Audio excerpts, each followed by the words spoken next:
Washington, ghost-like objects dart across the radar screen at the CAA Traffic Control Center at National Airport for several hours, traveling more than 100 miles an hour.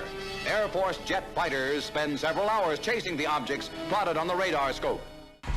Something else is out there. There's something else out there, okay. Of all the banks and braes of bonny Scotland, none holds more fascination than the murky waters of Loch Ness. Tell me, do you think there is life on other planets?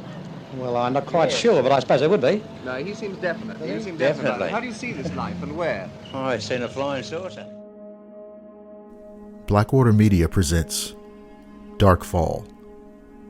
Real-life encounters with the paranormal and the unexplained.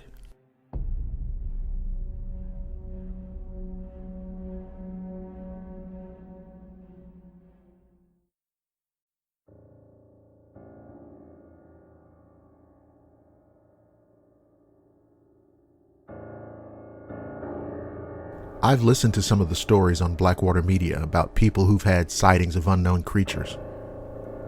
After having a similarly unsettling experience, I thought I'd share my story.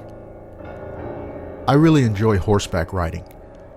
It's a fantastic way to enjoy the great outdoors and experience all that nature has to offer. But it can also lead you into an encounter with the strange and the bizarre. That's what happened to me recently on a riding trail in Tennessee. It was a clear sunny day with a few very high clouds.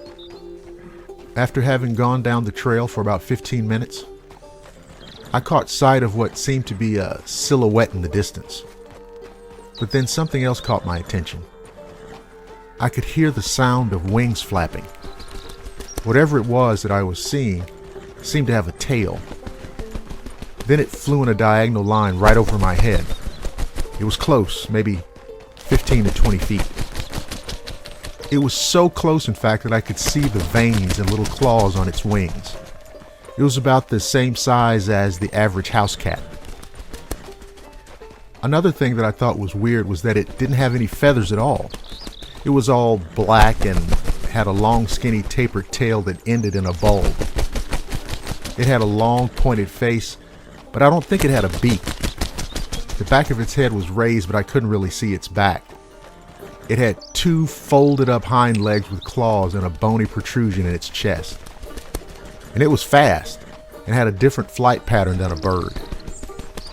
Now this thing would do a couple of upward flaps and then just glide. It's hard to explain, but I got a good look at the creature, and I'm telling you, it was nothing I've ever seen on National Geographic. When I got back home, I spent about an hour trying to draw exactly what I saw. Then I looked online.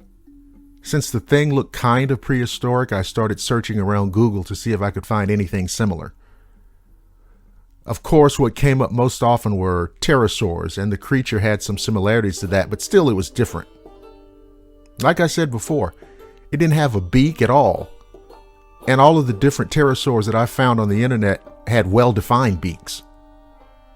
I started thinking that maybe there was some kind of prehistoric flying animals that we just don't know about yet. Also, the more I thought about how the creature actually looked, the more I realized that it was really more dragon-like than anything else.